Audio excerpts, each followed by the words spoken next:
Sales ஆகிடும் சாமி, பயப்பட தேவையில்லை. அதை சேல்ஸ் பண்ணி தான் நம்ம அந்த பிரச்சனையில் தான் நம்ம வெளியே வரணும். கண்டிப்பாக அந்த அனுகூலமான தன்மை இந்த மாதம் நடைபெறும்.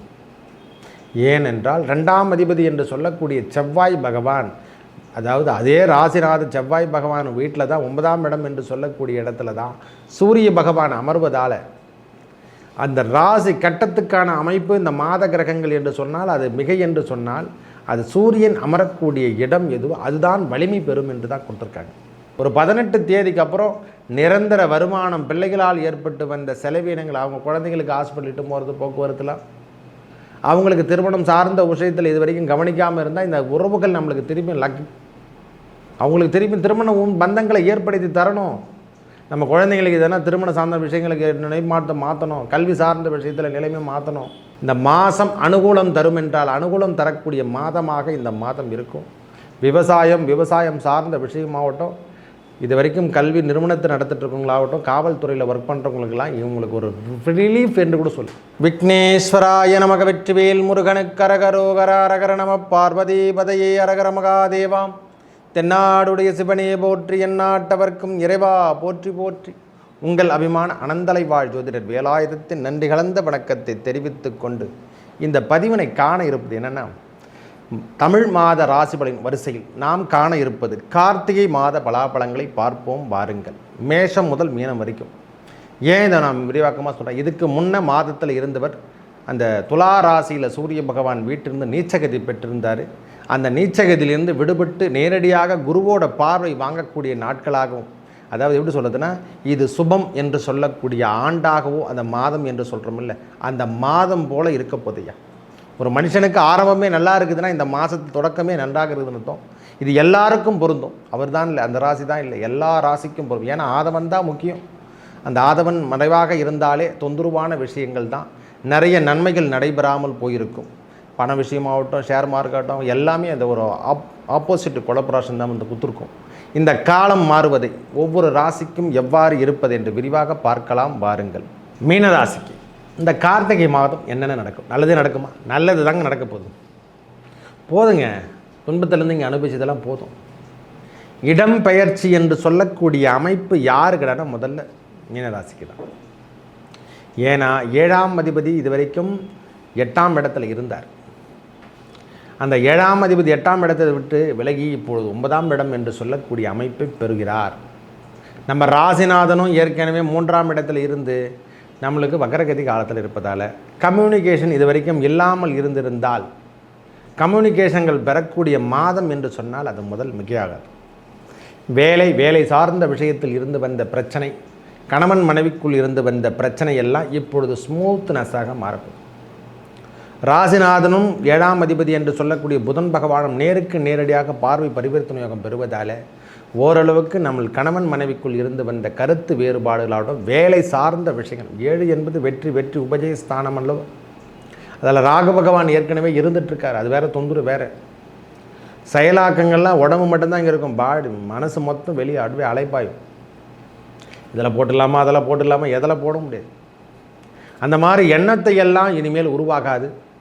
வீடு கட்டாமல் இருந்திருந்தால் அந்த வீடு கட்டக்கூடிய பாதி வழியில் நின்று போச்சுங்க. அந்த வீடு சார்ந்த விஷயத்தில் கட்ட முடிஞ்சு நம்மளால் ஃபெயிலியர் ஆகிடுச்சுன்னா இனிமேல் அதை செயல் திட்டங்கள் திருப்பி ஸ்டார்ட் பண்ணக்கூடிய காலம். அதுக்கு கூடுதல் வருமானம் இல்லை சாமி, அப்படியே பாழடைஞ்சு போய் நிற்குது, பாதியோடு நிற்குது, எதுவுமே செயல்படுத்த முடியலன்னா இனிமேல் தொடர்ச்சியாக அதை வேலை எடுத்து சேர்த்துக்கான பாக்கியம் இந்த நேரத்தில் பிறக்கும்.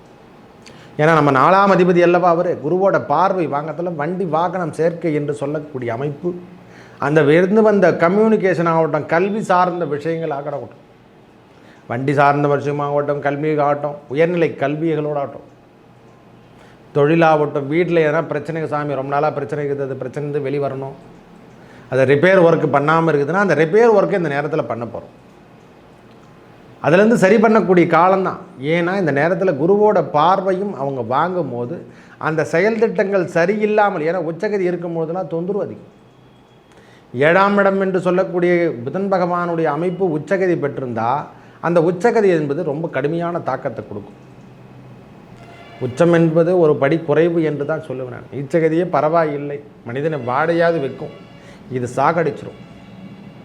அந்த 7ஆம் இடம் என்று சொல்லக்கூடிய வெற்றி உபஜய ஸ்தானாதிபதி இப்பொழுது நேரடியாக நம்மளுக்கு 9ஆம் இடத்துல சம்பந்தப்படுவதால் இது வரைக்கும் கிடைக்காத சொத்து சார்ந்த விஷயங்களோ வீடு சார்ந்த விஷயங்களோ அதில் சரியான முறையில் நாம் முன்னெடுக்க முடியல, அப்படியே நிலைப்பாடு பாதியிலே நிற்குது சாமினா, இனிமேல் அதை திருப்பி ரீகண்டிஷன் பண்ணுற மாதிரி நம்மளுக்கு ப்ரோக்ராம் ஆகிடுது. ஒரு இடம் போட்டேன், ஏன் ரியல் எஸ்டேட் போட்டால் அதில் விற்க முடியல சுவாமினா, இப்பொழுது அது அனுகூலமாக நம்மளுக்கு விற்பனையாகி பெரிய லெவலில் வர்றதுக்கான வாய்ப்பு தரப்போகுது. சேல்ஸ் ஆகிடும் சாமி, பயப்பட தேவையில்லை. அதை சேல்ஸ் பண்ணி தான் நம்ம அந்த பிரச்சனையில் தான் நம்ம வெளியே வரணும். கண்டிப்பாக அந்த அனுகூலமான தன்மை இந்த மாதம் நடைபெறும்.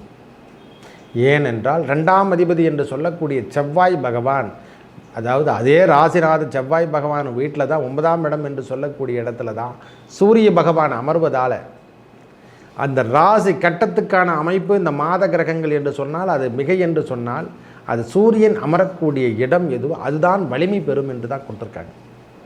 மாத கிரகத்தில் சூரிய பகவான் எங்கே அமர்ந்திருக்காரோ அந்த ராசிநாதனுடைய கட்டமும் சரி அந்த இடமும் சரி வலிமை பெற்று காணப்படும். நம்மளுக்கு பூர்வ புண்ணிய பாக்கியஸ்தானத்தில் சொத்து சத்துனையும் அந்த சொத்துக்களுடைய பிரச்சனைகள் எதனா இருந்தால் அதிலிருந்து நாம் வெளிக்கொண்டு வரத்துக்கான அமைப்பு என்று கூட சொல்லுவோம். நம்மளுக்கு கிடைக்கலைங்க, ரொம்ப நல்லா கிடைக்காம அந்த சொத்து பிரச்சனை இருக்குதுங்க, அந்த இடம் கூட சேல்ஸ் ஆகும்போது தான் அதெல்லாம் இப்பொழுது மாறி உங்களுக்கு நல்ல விதமாக அமையத்துக்கான வாய்ப்பு. வண்டித்தில் எதனா பிரச்சனையாக இருந்தாலும் சரி, வண்டி வாகனத்தில் பழுதுகள் எதனா ஏற்பட்டிருந்தாலும், தொலைதூர தொடர்பு என்று சொல்லக்கூடிய கம்யூனிகேஷன்லாம் கட்டாக இருந்தாலும் அதை எல்லாம் இனிமேல் அந்த கனெக்ஷன்லாம் திருப்பி ரீகனெக்ஷன் பண்ணுற மாதிரி தான் சொன்னோம். 7 என்பது வெளியூர் வெளிநாடு தொடர்பு என்று சொல்கிறோம் இல்லை, அந்த இடத்துல கூடிய கம்யூனிகேஷன்லாம் நம்மளுக்கு நிலைப்பாடு இல்லாமல் போனால் இனிமேல் அதெல்லாம் கிடைக்க போகுது.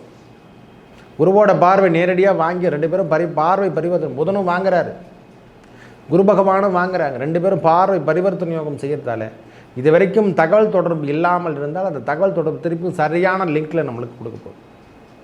அதுவும் இல்லாமல் மெயினான விஷயம் முக்கியமானது, இந்த 8ஆம் அதிபதி நிரந்தர வருமானம், அதாவது தண்டனை பெறுவதும் 9 தான் 8ஆம் இடம்.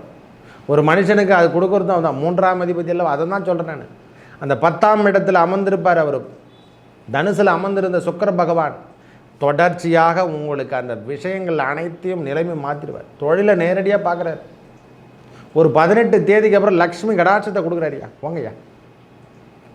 2ஆம் அதிபதியை சுக்கிர பகவானை நேரடியாக பார்க்குறதால உங்களுக்கு லக்ஷ்மி கடாட்சத்தை ஒரு 18 தேதிக்கு அப்புறம் நிரந்தர வருமானம், பிள்ளைகளால் ஏற்பட்டு வந்த செலவினங்கள், அவங்க குழந்தைங்களுக்கு ஹாஸ்பிட்டலிட்டு போகிறது, போக்குவரத்துலாம், அவங்களுக்கு திருமணம் சார்ந்த விஷயத்தில் இது வரைக்கும் கவனிக்காமல் இருந்தால் இந்த உறவுகள் நம்மளுக்கு திரும்பி அவங்களுக்கு திரும்பி திருமண பந்தங்களை ஏற்படுத்தி தரணும்.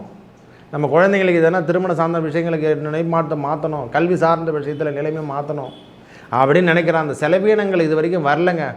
ரூபா ரொம்ப நாளாக வெளியே கிடையாதுங்க. அது வந்து தந்தாங்கன்னா அது சரி பண்ணிடலான்னா இப்பொழுது அந்த நிலைமையெல்லாம் மாறி நம்ம கைக்கு வரப்போகுது. இந்த மாதம் இதெல்லாம் கிடைக்க போகுதுங்க. ஒரு 18 தேதிக்கு அப்புறம் நிலைமையெல்லாம் மாறப்போகுது. லாபத்தில் அமரப்போகிறார் சுக்கிர பகவான். மகரத்தில் அமரக்கூடிய, லாபத்தில் அமரக்கூடிய சுக்கிர பகவான் ஒரு நிரந்தர செல்வத்தை கொடுத்துட்டு போகிறார். உங்களுக்கு தொழில் ஆப்ரேட் பண்ணிகிட்டு இருப்பார். இது வரைக்கும் 18ஆம் தேதி வரைக்கும் தொழிலே இல்லைன்னா அந்த தொழில் செய்யறதுக்கான பாக்கியத்தை கொடுப்பாரு. வீடு வந்த பிரச்சனைகள், அந்த வீட்டில் நம்ம எதனா ஒரு லக்ஸரி வாழ்க்கை மாதிரி இதெல்லாம் சரியாக இல்லை சுவாமி, இதெல்லாம் மாற்றிடலாம், அந்த மாதிரி விஷயங்கள்லாம் நம்ம மாற்றணும், இதெல்லாம் மாற்றிடுவீங்க. கிரகங்கள் அந்த மாதிரி அமர்ந்துருக்குது. வண்டி வாகனம் சரியில்லைன்னா அந்த வண்டி வாகனத்தை புதுசாக வாங்கிறதுக்கான பாக்கி இப்போலாம் வந்துடும் ஆட்டோமேட்டிக்காக. வேலையில் நாம் புதுசாக எதனா சேஞ்ச் பண்ணணும்னா இந்த வேலை சேஞ்ச் பண்ணுற அளவுக்கு நம்மளுக்கு அமைப்பு வந்துடும். அதுக்கான அமைப்பு எல்லாம் இப்பொழுது சேர்ந்து வந்து சுவாமி இந்த மாத கிரகங்கள் கொடுக்கின்ற வலிவே வேறு தான்.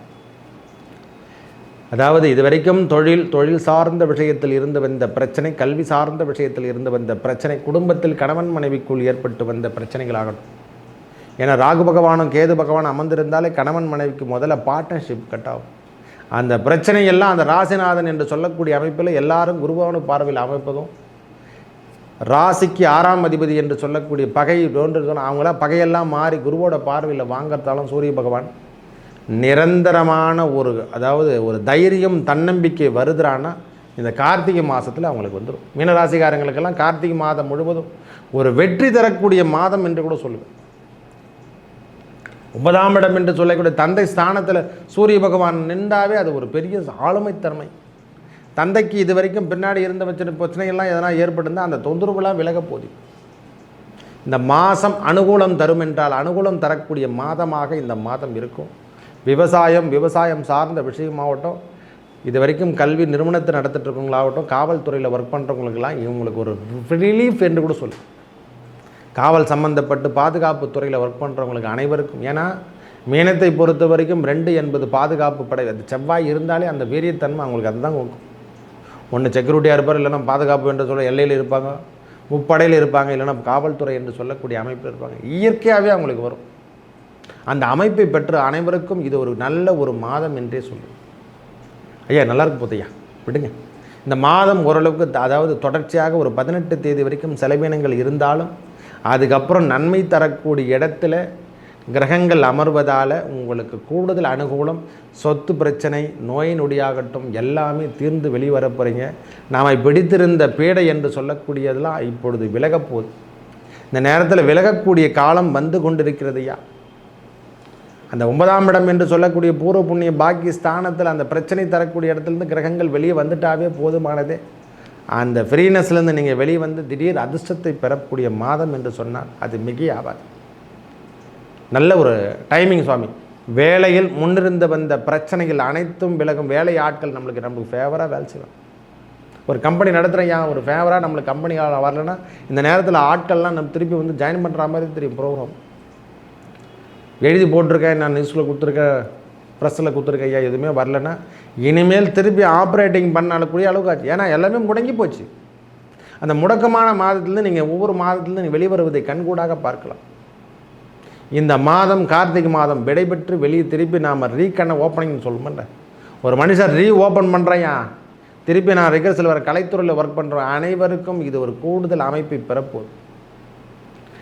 மேலும் நல்லதெல்லாம் நடக்க இறைவன் முருகப்பெருமானையும் அந்த தர்மசாஸ்தா என்று சொல்லக்கூடிய சுவாமியே சரணமையப்பா என்று சொல்லி வர இந்த கார்த்திகை மண்டல விரதத்தை கடைபிடிக்க சனி பகவானால் ஏற்படக்கூடிய துன்பங்களோ, ராகு பகவானால் ஏற்படக்கூடிய துன்பங்களோ, கேது பகவானால் ஏற்படக்கூடிய துன்பங்களோ அனைத்தும் விலகி நல்லதே நடக்கும். நன்றி, வணக்கம்.